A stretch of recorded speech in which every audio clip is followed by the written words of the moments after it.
अनीता आनंद को लेकर देखिए, कुछ ज्यादा उम्मीद हम लगा रहे हैं। हाँ, ये मैं कहूंगा कि भारत और भारत की पब्लिक कुछ ज्यादा ही उम्मीद लगा रही है। एक चीज आप समझिए, उनका जो डेमोक्रेटिक स्ट्रक्चर है उसके तहत अगर वो आएगी ना, तो भी उनके लिए या जो भी आएगा, अनिता आनंद जी है या फिर क्रिस्टिया फ्रीलैंड है या मेलनी जोली है, जो भी कुछ आएगा उनके लिए ये it will be a very very big tight walk, ये रोप के ऊपर, क्योंकि इकोनॉमिकली उनको बहुत बड़ी तकलीफ है। और दो परिक्षेप से इसको मैं देखता हूं सुमित जी, जरा मुझे 1-2 मिनट दे दीजिएगा, मैं बता देता हूं। पहला परिक्षेप भारत की ओर। अब जब भारत की बात है तो आके कोई भी रिश्ता तो सुधारना चाहेगा, मगर क्या वो उनकी जो स्ट्रेंथ है वहां पर, नए चुनाव होने के बाद अगर कोई पार्टी, ये लिबरल्स फिर से बहुमती में आ जाते हैं, स्पष्ट बहुमत में, उससे पहले या कुछ करना, या कंजर्वेटिव बहुमत में आ जाते हैं, उससे पहले पीएरए पोलिंग आ जाता है, तो उससे पहले कुछ उम्मीद करना मुझे अच्छा नहीं लगता, कि नहीं करनी चाहिए। और दूसरी बात यह है कि आज कनाडा को सबसे बड़ा ट्रोल कोई कर रहा है तो यूएस का प्रेसिडेंट इलेक्ट डोनाल्ड ट्रंप कर रहा है।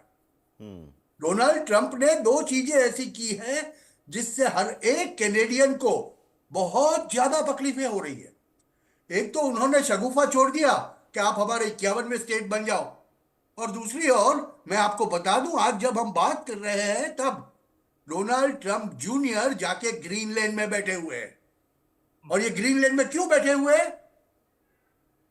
डोनाल्ड ट्रंप सोच रहे हैं कि अगर आर्कटिक सर्कल का कब्जा लेना है, नॉर्दर्न आर्कटिक सर्कल का, तो कनाडा का नॉर्दर्न पार्ट, ग्रीनलैंड और पनामा कैनल उनकी होनी चाहिए। उन्होंने ये भी जाहिरात कर दी है कि अब से जो मैक्सिमम मैक्सिकन कैनाल जो है, जी। वो मैक्सिकन कैनाल नहीं जानी जाएगी, के नाम से नहीं जानी जाएगी, it will be called American हाँ कैनाल। हाँ, अमेरिकन की तो खाड़ी। ये चीजें आपको ध्यान में रखनी पड़ेगी।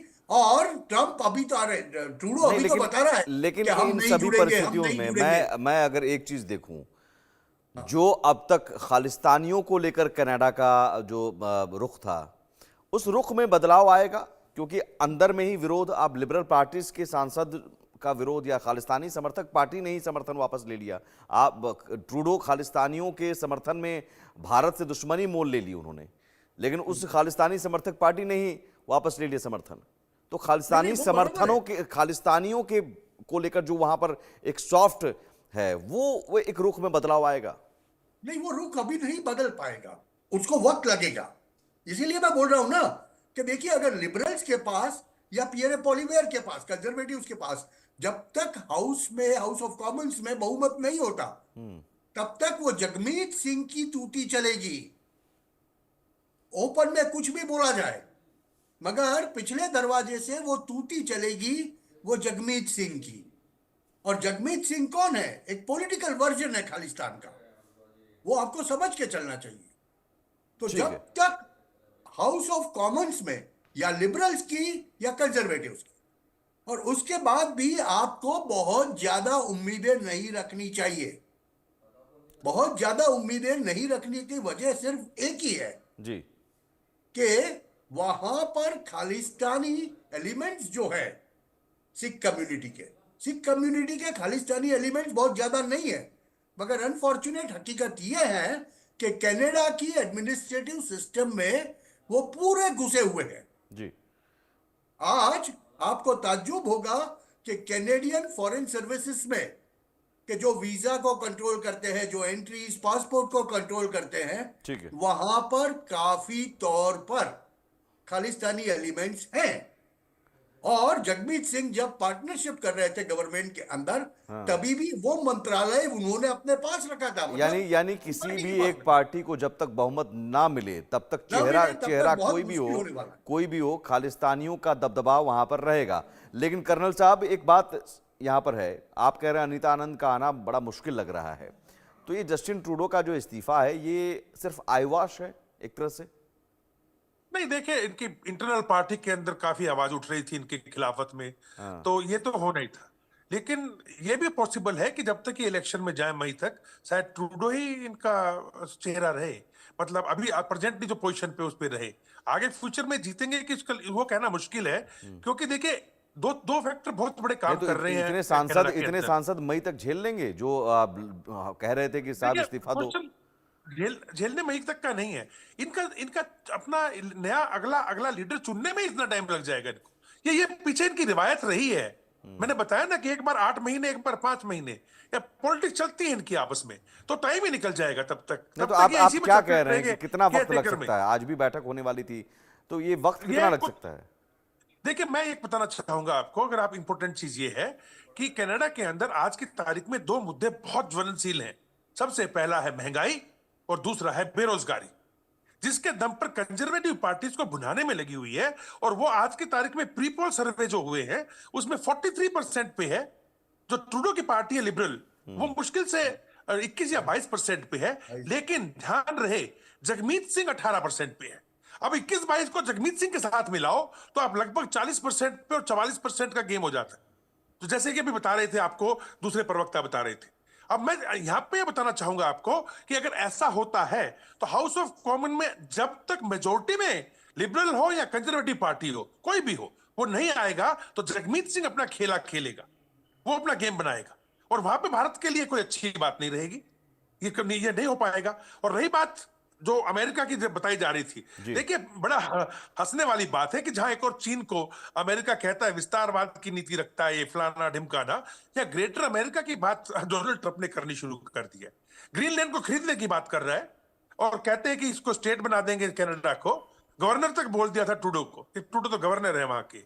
और जो पनामा कैनाल है वो तो खैर अमेरिका ने बनाई बनाई अमेरिका नहीं थी, तो उसको वापस लेने की बात कर रहे हैं। और ग्रीनलैंड में बैठ के ये चाहते हैं कि जितने भी जो वो एक स्ट्रेटेजिक पॉइंट बन जाएगा इनके लिए।